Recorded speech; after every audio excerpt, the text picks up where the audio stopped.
So what we're doing is it's because it's the 40th anniversary. We wanted to talk to you about your experiences there and all that stuff. So why don't you tell me about? Actually, let's start with something really simple. Like, how did you get discovered for the show? I was the way I got discovered by Lauren Michaels for Saturday Night Live is I was doing stand up, and so I knew Sandler and Spade from stand up, and then they told their boss Lauren about me, and he kind of takes people's words for stuff. So then he called me, said talk to me and stuff, and I said, yeah, man, I'd like to do that job. And what was it like? Were you sort of? I mean, obviously, it's financially it was great. It's a good platform, but did you kind of buy? Like, were you into the myth of it? Like, did you love it when you were younger? Yes, I grew up on it because I think I was I think I was 13 when the first show was on. And I remember seeing the first show because I think George Carlin was the host. So I was, and it was like the only two new things I remember when I was young was Letterman and Saturday Night Live. That was different than all the rest of the TV. Was all sort of old for old people, kind of corny. And so yeah, I wasn't, but I was just wanted to do stand up. It wasn't like I was aiming towards Saturday Night Live.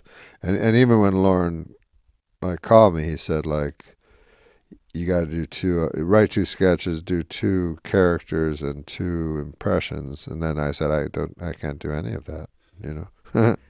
So I think he just liked me that I was stupid, and I was from Canada. I talked to him about being in Canada. I remember he had a show in Canada when I was a kid.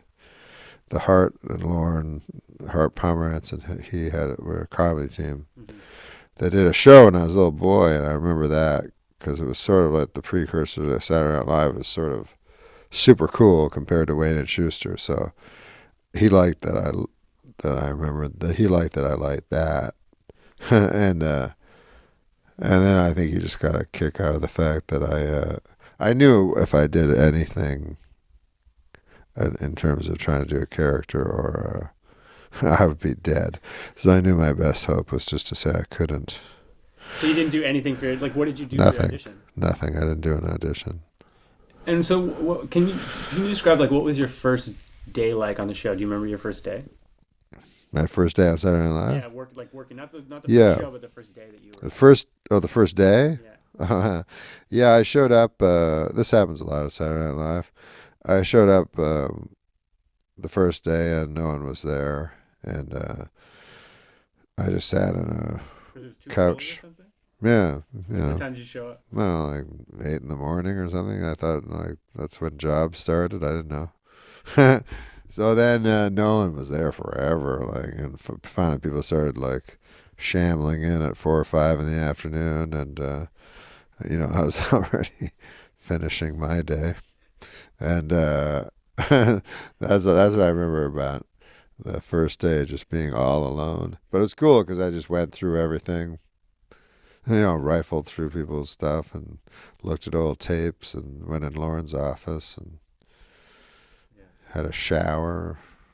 There was a shower there. So. Yeah, Lauren has a shower in his office. I think only he and I have ever used it. So what was the first sketch that you ever got on, or what was the first written material that you ever got on the show? I wrote a sketch for the first show because Burt Reynolds had just was on Larry King Live and was kind of famous at the time because he was in a contentious divorce with Lonnie Anderson, and he was wearing this crazy purple suit on Larry King Live, and he announced, I will, Lonnie Anderson is lying, and I will get her on this show with you, Larry, and we'll both take truth serum. And I was like, truth serum? What? Is that even a real thing? So it was so funny. And then so I wrote a sketch where they both drank like from beakers of truth serum, and Lauren did not care for it. It opened the show, It was like a big hit at the table. What's his name did Burt Reynolds? Phil Hartman. Oh, wow. It was Phil Hartman and Jan Hooks. And it just... the next week, Lauren like pointed to it as the example of what we should not be doing on the show. He said it was just the, he calls things Carol Burnettish, which is the ultimate insult. He said it was just the most Carol Burnettish type of sketch. But I didn't know what I was doing. I don't know. And he let me do it. It got all the way to the air. He chose it, and he put it on first. Not my fault. Do you think, like, it's weird? I think people have a weird sense of what... Because it's like he's such a personality. I think people have a weird sense of, like, how much control he has. At the time when you were working there, like, what... Because it's like he didn't like that sketch, and yet it still was first. Like, how much control did he actually have in terms of the actual shaping of the show? Absolute control. He had absolute control over everything the entire time I was there, and the entire time I ever remember him, except for one thing. I think in the history of the show, he didn't have control over when I did Weekend Update. That's the only thing that Lorne didn't have any control over. And did it, like... but at the same time, it's like it seems like the way that the show's worked, or what has made it work at different times, is that he's allowed different kinds of comedy to be on the show. So it's not like it's just going with his own taste, I guess, right? Like he's amazing that way, yeah. Like he's told me, I don't get that guy, but and he allows comedy that he even doesn't like to be on the show. And I remember being mad at him, going, "Come on, Lauren, what the fuck are you doing? Like, why isn't all this dancing and singing and shit? It's supposed to be, this is a comedy show." And then he's told me, he goes, "No, it's not a comedy show. This is a variety show." I'm like, "Oh, I didn't even know." I thought it was a comedy show. But he said, "I think if you could sing or dance, you'd think differently." And I was like, "Yeah, I guess he's right." The show itself started with its beginnings were that it was doing something very different on TV. Did you feel a sense of like it had lost interest in pushing boundaries or something at the time you were there? Like, at the time, yes, because I would always write sketches that would be rejected out of hand, and I would go, "Why? Controversial." And I was like, "Well, I thought that's what we did. I thought that's what Saturday Night Live was, But I was kind of living in the past. But then when we got Update, I went a little crazy. Because I had the freedom, and I engineered it all so that I got Downey, because I knew if I had Downey, I'd have a lot of power behind me. Okay. Emailed me and said I should ask you about Rodney Dangerfield when he was on the show. You had some experience with him. Can you tell me that story? Rodney came on the show to do Update. Like sometimes Lauren would just go, "Oh, Rodney Dangerfield is here," and you go, "We don't know. How do we use him? It'd be hard to use him on Update." So then Jim had this idea, Jim Downey, where I would go, he would go, "I tell you, I got no respect," do a joke, and then I go, "That seems funny. Yeah, Rodney, get any respect? What about your kids? They must give you respect, Yeah.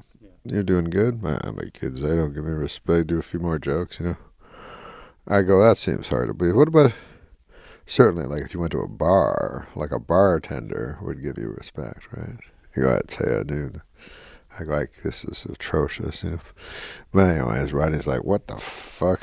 He didn't understand any of it. He's like, "Why doesn't this motherfucker know I don't get no respect?" So, anyways, you have to do the show at 8:30, and then the dress rehearsal, and then at 11:30, So he had to get there real early, and he said, "Norm, I gotta talk to you." I was like, "What?" He says, "Why the fuck?" He goes, "I know how to do my jokes. Why can't I just leave and come back at midnight?"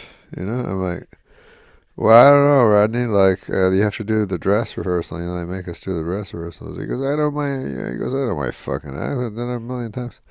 I go, "Yeah, I know. I don't know what."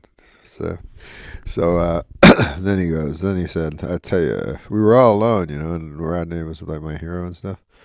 And he goes, "I tell you, kid, it's all waiting, He goes, "Just fucking waiting, just, He goes, "You do TV, you just sit in a room and you wait all the time, He goes, "The same with movies. You just sit in a trailer and you wait the whole fucking time." He goes, "That's no life, He goes, oh, all there is stand up. He goes, oh, the rest of it's all shit. Movies are shit, TV shit.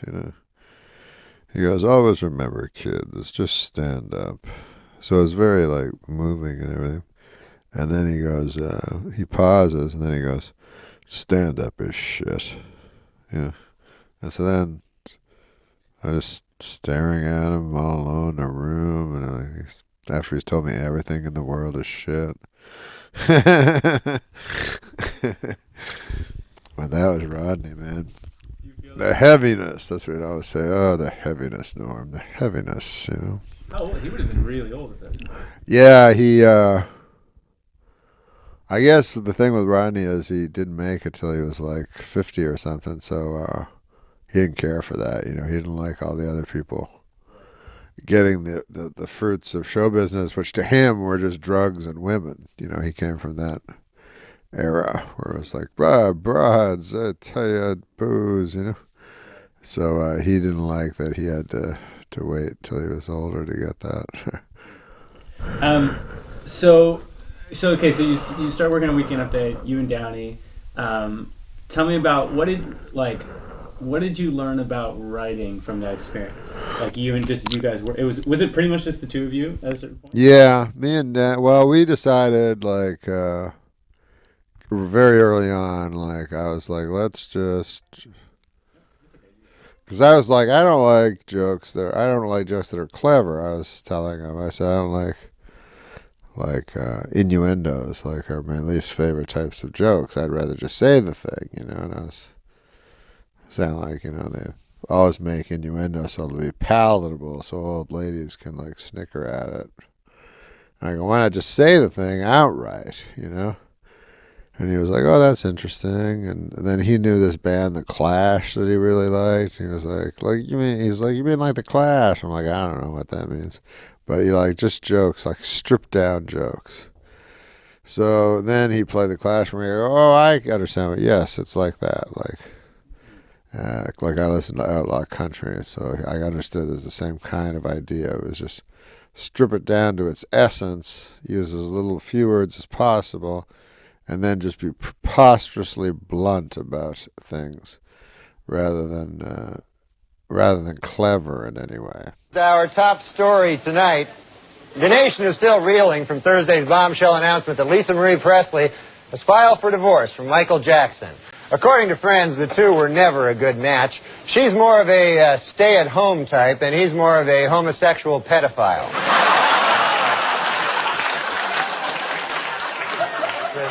So we decided to do that.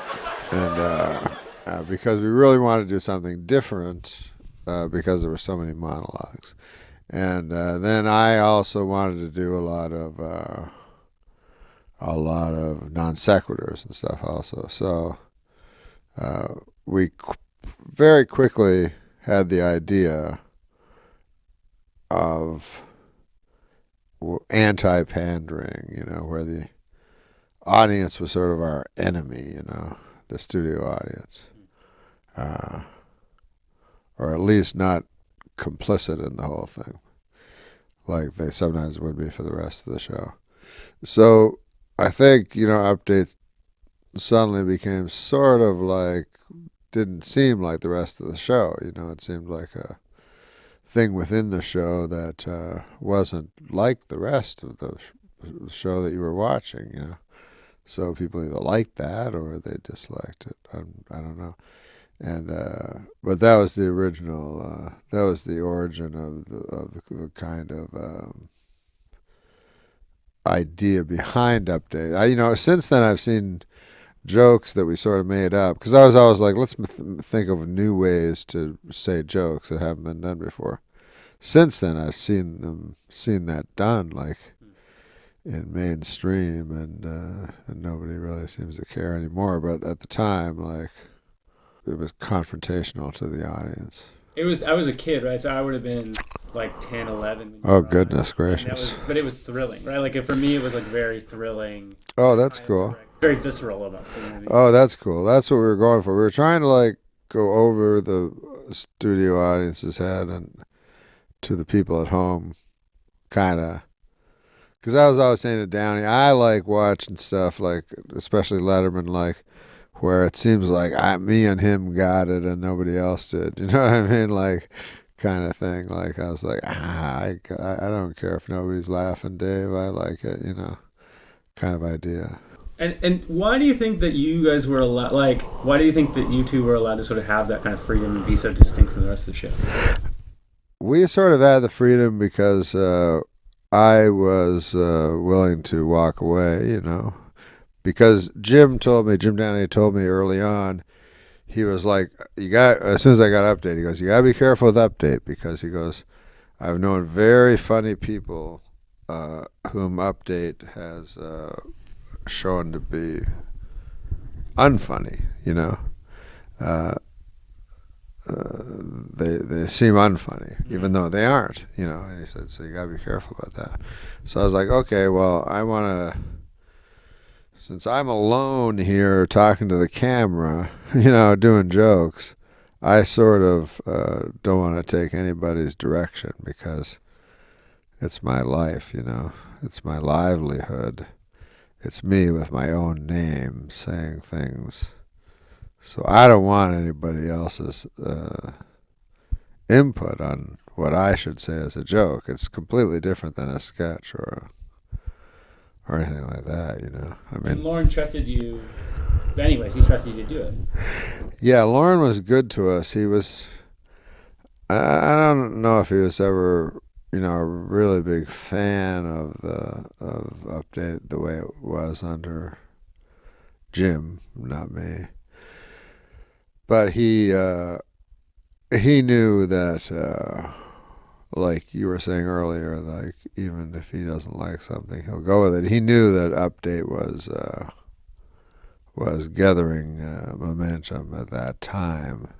It was certainly at least like a niche, and at some times in the show, it was the strongest thing in the show, you know. So he couldn't ignore it, you know. But he did not like not being in control of it. I know that. Really, he told you that? And the rest, no, he never told me. But the rest of the way it used to work on Update is everybody would throw in jokes on Saturday. They'd kind of write it on Saturday, and they'd all sit around a big table and write Update, you know. While they ate, and I go, and when I went there, I was like, well, we're not doing that anymore. We're gonna start writing Update on Monday, you know, and just write all day, every day. So we, you know, cordoned ourselves off into one room and just did that and said, you know, see you Saturday to the rest of the cast and crew. So.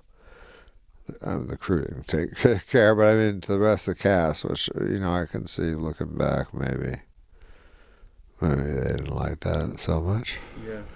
But you felt like, was there a moment on Weekend Update that you felt was sort of like, that you look back on as like, I'm really glad we did that. That's a thing that you're sort of really proud of?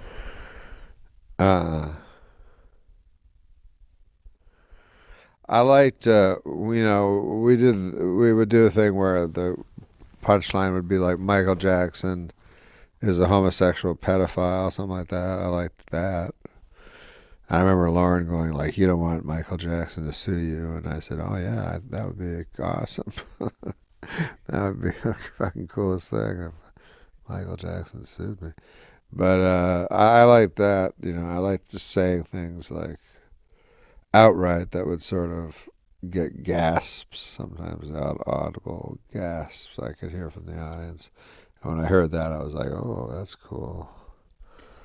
And then I guess like when did you sort of realize that it became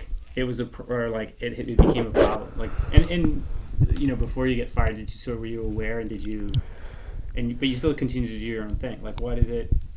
Was it just that you decided, I don't care, I'm not going to change my style or whatever? Like, what? Yeah. Well,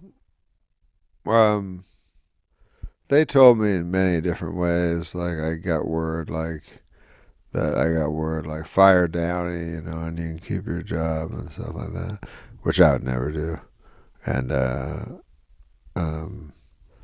Yeah, take it easy. Just, everything doesn't have to be a shock, And I was like, nothing, almost nothing's a shock. Maybe we do one shock joke.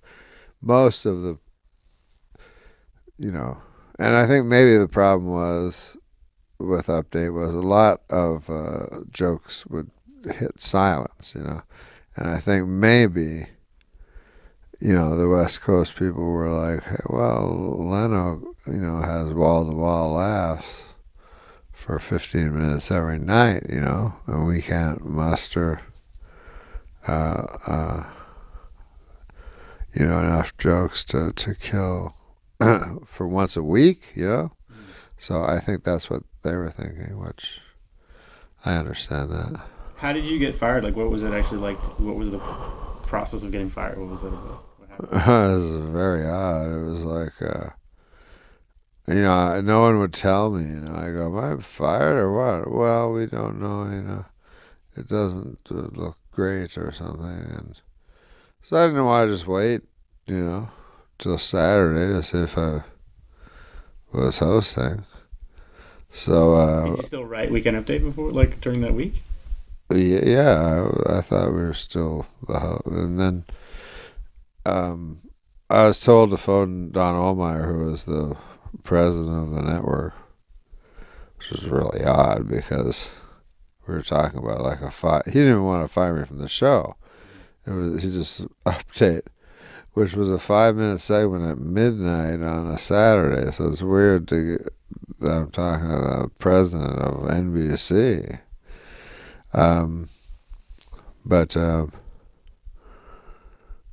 But yeah, I phoned him and I said, because this is what they told me. They said they liked me, but Ohlmeyer wanted me fired. So I said, yeah, I just want to make it clear. I just want to understand. So everybody here liked me, but you didn't. And he's like, is that what they're saying? He goes, I'll be the bad guy. I don't care. So he was intimating that other people wanted me gone too, Which is probably, he had no reason to lie. How did it feel? How did it feel? I mean, was it strange for you not to work on the show? Like, what was that first week like when you were not on the show? Well, I couldn't do Update, but I was still on the show. So I said, I'm going to do something that destroys on the show. So I come up with a Quentin Tarantino impression. So we did a thing with Quentin Tarantino and Burt Reynolds, which I do both of them. We did that in the pre-tape, and then that killed, and I ignored Update, and the first week, actually, and then, I'm sorry, but then I wanted out. I was like, okay, that's enough. You can fire me now, because it's too humiliating, It's a big story in the paper that I'm not on Update. Now I have to be in sketches, and, it's all self-conscious for everyone. And sure enough, like, I had to do one because he just wouldn't let me go. Don Ohlmeyer just would not let me leave the show with any dignity, So I said, I just, after that, appeared in sketches like smoking and wearing my street clothes and never going to makeup and stuff like that. And then what was the first? So you basically said, and then, so what was that first week when you didn't work on the show? What was that like? I don't remember it, but I remember being depressed, like that I couldn't go in because, like you say, the Monday you phone the host, and then Tuesday, you have a whole fun routine, which I could have reverted back to and just ignored Update, but I don't know, I felt like it was the perfect exit strategy, really. What did you learn about comedy from Lorne? Did you feel you learned anything about comedy, or was it about learning what not to do, or what was it what do you think you learned? Well, I did learn a lot from Lauren. I learned the biggest thing I learned from Lauren was that there's no money in, or there's no success in being what he called Michael O'Donoghue, like in being a comics comic. That's pointless because comics don't pay to see you, and that there's no shame in being a performer that's doing material that he feels, you shouldn't feel any material is beneath you. That's what I learned, but that's what I rejected. So I mean, I don't know. I guess I didn't learn that. But Lauren, he taught me like that you should never go after a private citizen and attack him with your comedy. He taught me that there's no gain in saying anything bad about a person, even if you don't like them.